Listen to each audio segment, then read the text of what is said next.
ain't getting no sleep because of y'all. Y'all ain't getting no sleep because of me. Hello friends, and welcome back.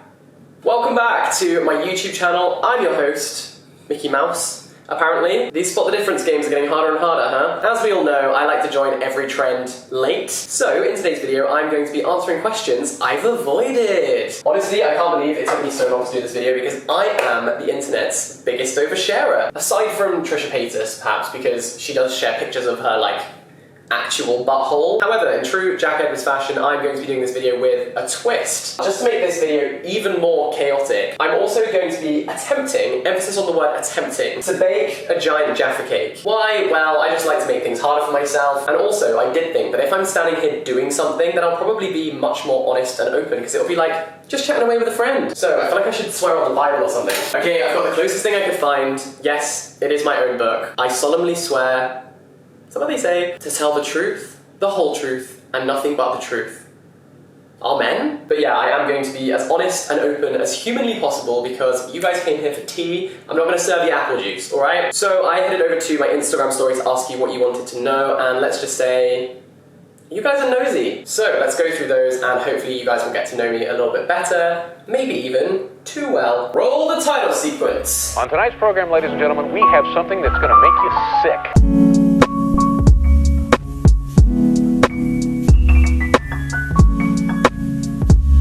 First thing I think we need to do is make the jelly for the inside of the jaffa cake. Just ripped through the instructions. Bloody hell, that is pungent. Okay, so while I make the jelly, question one is a juicy one, and actually definitely something I've never spoken about. So the question is, what happened to the Wooden Spoon podcast? Will there ever be a season 2? So for those of you who don't know, I used to do a podcast with Eve Cornwell, Untitled Chapter, and Ruby Granger, who I just love all three of those with my whole heart. We all loved doing that podcast. Like, those days in the studio were so much fun. And we had planned to do a season 2. We kind of announced a season 2. However, we were all just so busy, and one of my co-hosts actually decided that she couldn't commit to the next season of the podcast because she was just so busy, and so she was... So obviously we discussed whether she should be replaced by a different host. Wait, that's actually going to be so thick. Maybe I should pour some of that out. Sorry, there wasn't much... Oh my god, I spilled it everywhere. Oh my god, that's all over my phone. We did speak about alternatives and contingency plans, but in the end we just decided to leave it be, park it, and there won't be a season 2. The reason that we've avoided it, or at least never really addressed it, is because, not because there was any bad blood between us at all, there never has been and never will be. It was more because we didn't know for certain whether there would be no season 2, but I think now enough time has passed where I can confidently say, like, there won't be a season 2 of The Wooden Spoon. But I would love to do my own podcast at some point in the future. And that's that on that. Okay, this one has come up a lot. Why don't you ever talk about your girlfriend or film videos with her? I just think that so much of my life is very public. Like, I share a lot on this YouTube channel, and so I just think it's nice to have a few things that are just for you. Also, I suppose through doing social media, I have seen quite an ugly side to the internet where people are quite critical of things. Sorry, my camera cut out, but basically what I was saying was I like to keep my family and my relationship completely off social media because they never signed up to be in any kind of spotlight, whereas I technically kind of did by putting up my videos online. So I basically just want to kind of like protect them and just keep some things completely offline. Ironically, the next question is, how did you meet your girlfriend? Well, we actually met working at Freshers Week. We were both team leaders and we used to flirt in the meetings, and here we are 2 years later. Ta-da! This one is straight to the point. Do you regret your English degree since you have no job? There has never been a moment where I've regretted that degree. Well, maybe at like 4 AM when I was still writing essays, but aside from that, there's never been a time where I've regretted it. It genuinely was the most interesting thing I could possibly have studied, and I loved doing it, and I would really like to continue studying it sometime in the future. We will see when. And I don't currently have a job, but I don't necessarily know if that's to do with the specific degree I did. I think it's just a horrible time to try and get employed right now. I learned so much because incorporated into English is like history, politics, psychology, geography. I learned loads.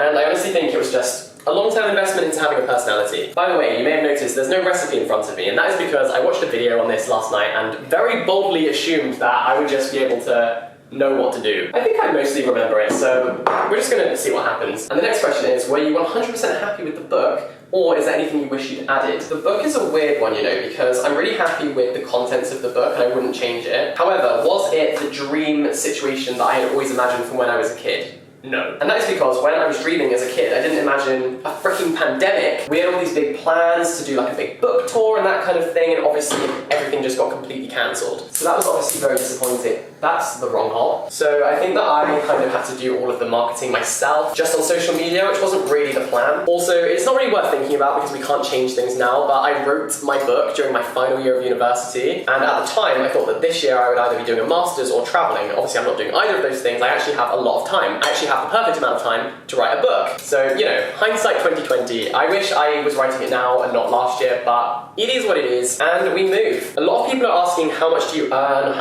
from brand deals. Here's the reason I just will never talk about that. I don't like talking about that kind of thing. It just feels a bit tasteless to me, especially in a year like 2020. Although I do get the fascination, like I want to know how much James Charles earns from a brand deal, like that would be so interesting. But at the same time, I would never ever in a million years ask someone else how much they earn, so for me it's just not worth even talking about. So I am going to plead the fifth on that one. I'm sorry. Okay, someone has written here, what's your mother's maiden name? What street did you grow up on? What was your first pet? And who was your favourite primary school teacher?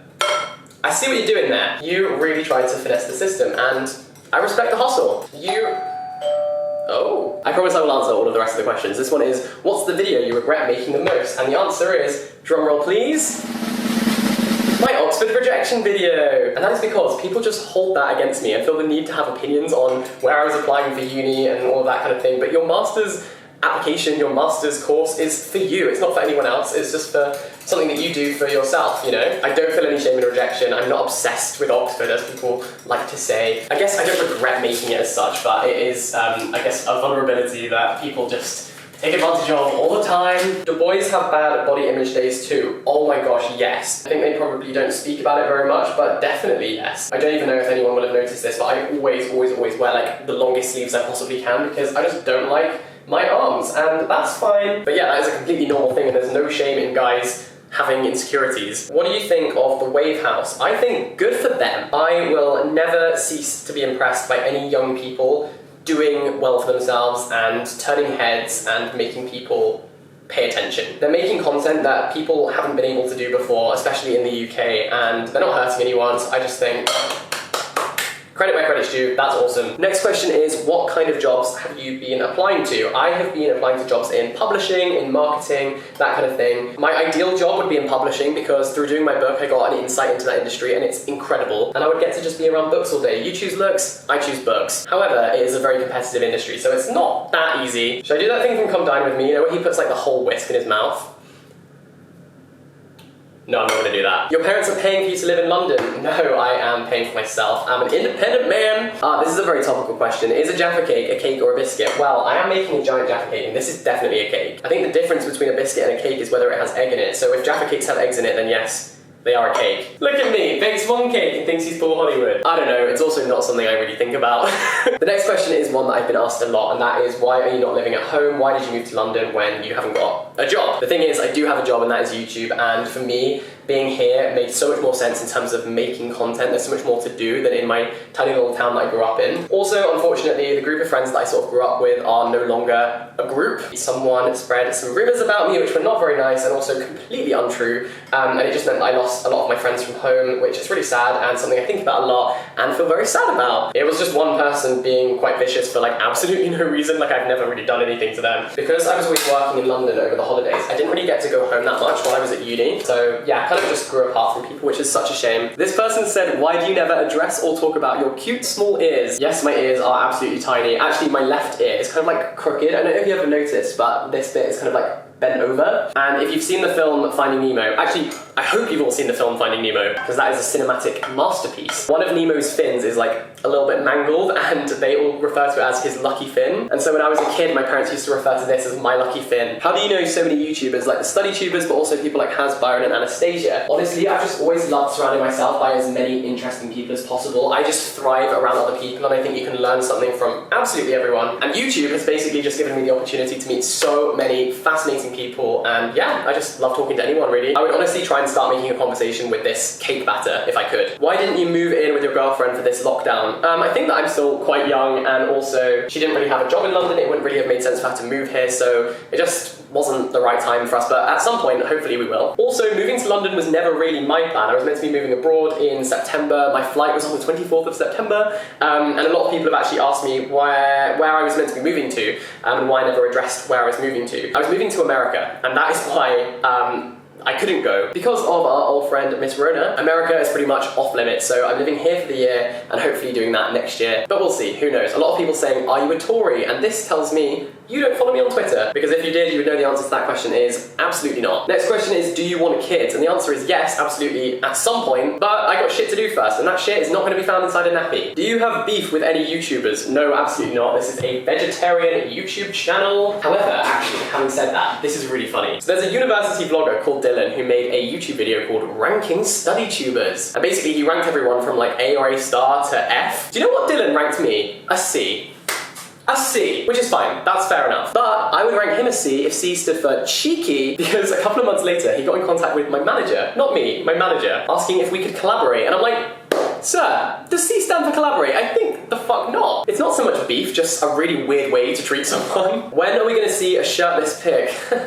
Never. And the reason for that is that I am insecure. Did you secretly hate doing YouTube and uni work at the same time? Absolutely not. If anything, I enjoyed it the most when I was at uni and I was busy. I think I thrive when I've got a lot to do and like content comes really naturally to me. So if anything, that was when I loved YouTube the most. This person's put, Alexa, what is my address? Now that's clever, but not clever enough, because I no longer have an Alexa, because one time I was with some friends and got really drunk, and at like 4 o'clock in the morning we had this really detailed conversation about how terrifying AI is, and I just didn't sleep all night because all I could then think about was that everyone was spying on us. I don't even know what they would be spying on. All I do all day is watch home renovation videos and read my books. Like whoever my secret agent is would be so bored. Favorite celebrity who you've met? Oh my god, I haven't put a timer on this. Okay, I'm just gonna drop a few names, so just feel free to pick those up. George Ezra, I was introduced to backstage at one of his gigs, and he was the nicest person and gave me so much amazing advice about starting a podcast, so big fan of him. And also Little Mix. Oh my god, all 4 of those girls are the loveliest human beings on the whole planet. And also Judy Walters. Judy Walters was very nice. This person's also asked, who is the rudest celebrity you've met? Should I say? Like, I know exactly who it is, I just don't know whether... Okay, it was Mabel.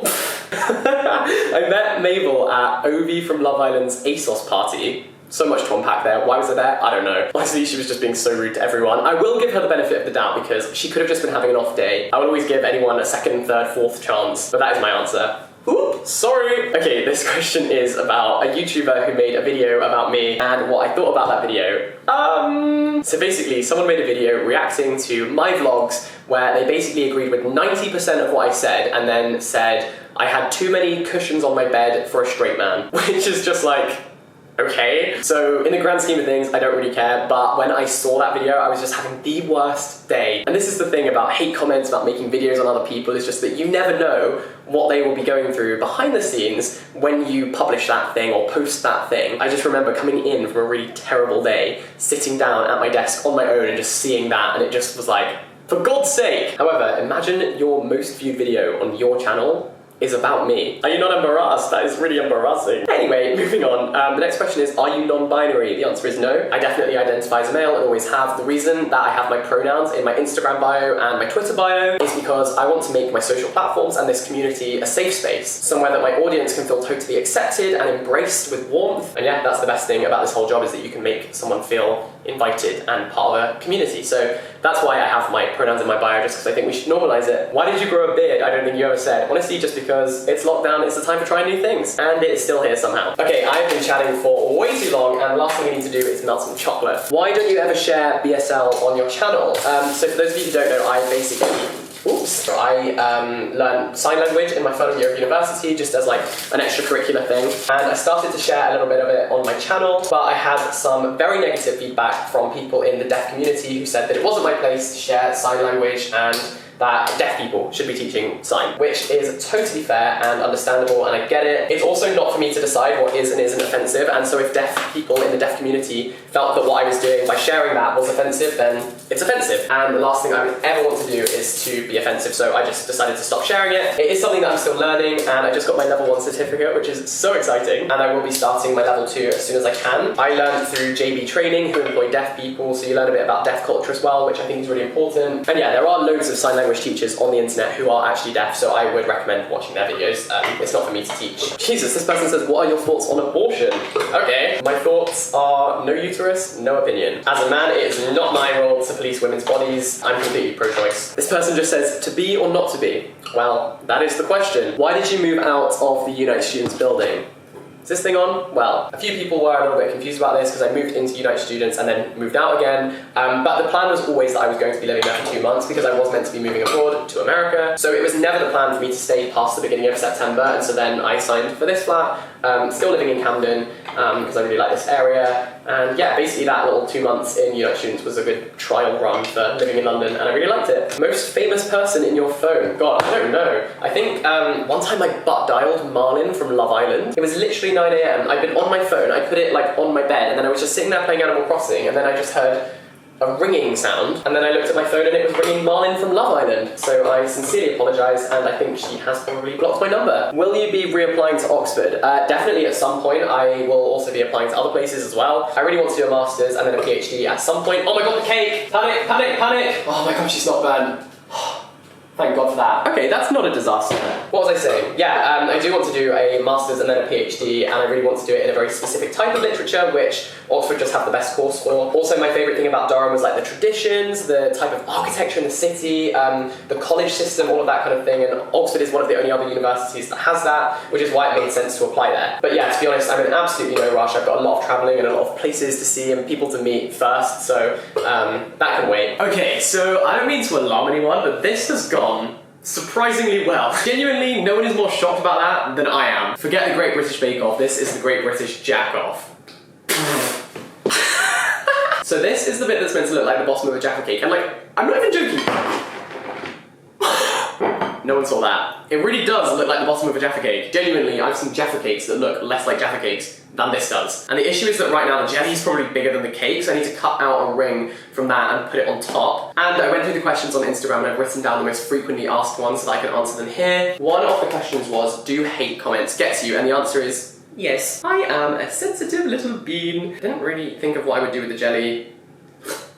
Okay. Honestly, that's the perfect solution. I'm just gonna eat the excess. Next question is, who did you dedicate your book to? Not sure if you ever said it publicly. I dedicated my book to my A-level biology teacher who told me it was time to start aiming lower, which is terrible advice, a horrible thing for a grown adult to say to a child. And also, I'm very glad I didn't take his advice because otherwise the book probably wouldn't exist. And if you're thinking, wow, that's petty, you're correct, I really am that petty. On a serious note though, there were too many people who I cared about that I wanted to dedicate the book to, so I just thought, that's the perfect solution. Okay, this is the big one. Why didn't you do your master's at Durham? I'd always thought of my time at Durham as being a 3-year course. So when I went into my final year, I was very much in the mindset of like, this is my final year here. So I think it would have been very confusing for my brain to then add another year on. Also, in my life, I really want to live in as many different places as possible. I would really love to live in Tokyo for a bit. I would love to live in Paris. I wanted to live in London. One day I'd love to live in New York. I want to do different cities for different periods of time. And so for me, a master's is the perfect opportunity to go somewhere new. So I definitely didn't want to stay in the same place. The next question is, are you still a study tuber? I guess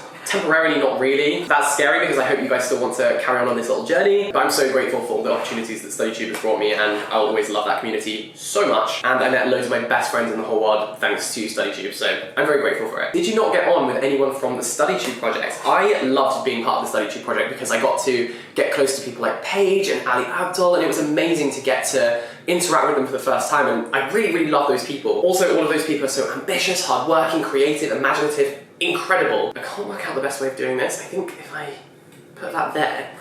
Oh, I'm so nervous. And then I'm gonna flip it. 3, 2, 1. Please. This, I don't want it to go wrong now because it's been going so well. Okay. The only person involved in that project who I didn't leave with a connection with was Holly Gabrielle. And if any of you don't know what the hell I'm talking about, the Study Tube project was basically a charity initiative that we set up during lockdown with 18 study tubers to just bring educational content onto the internet every single day to keep people, young people, stimulated during lockdown. So yeah, I hope that people benefited from it. I loved doing it, and it was really amazing to meet all those people. This is literally problem solving 101. I'm trying to work out how to get the chocolate on there without completely covering it. And the last question is another kind of study tuber one, and it's a question I get asked all the time, and that is, are you annoyed that Ibsmo got into Oxford and you didn't? And the answer is like, absolutely not. Ibsmo is an absolutely incredible person, YouTuber, creator, humanitarian. The work that he does is absolutely incredible, and no one deserves that more than he does. He is awesome. Also, I hope this is really satisfying to watch, by the way. We were never in the competition. Like, the fact that he got a place didn't mean that I didn't, and the fact that I didn't get a place didn't mean that he did. We were applying for completely different courses, different colleges, everything.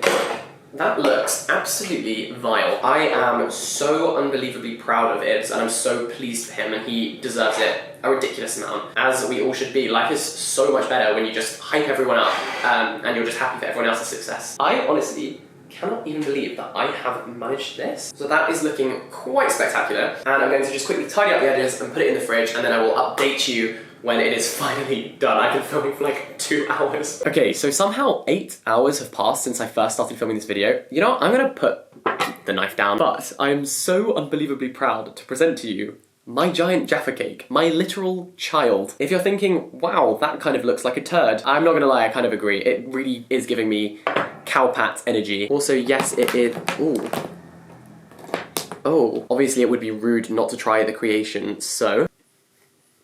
That is literally disgusting. Okay, I can't say I would recommend it, or at least I would recommend following a recipe, don't just kind of freestyle it like I did. But I had fun, I hope you did too. I feel like this video is quite a lot longer than I anticipated it would be, so I'm sorry about that, but thank you so much for watching all the way to the end. If you enjoyed it, you can give it a thumbs up, and you can subscribe for more from me down below. For now, I've been Jack Edwards, have a lovely day, and I'll see you next time. Bye-bye! This is honestly disgusting.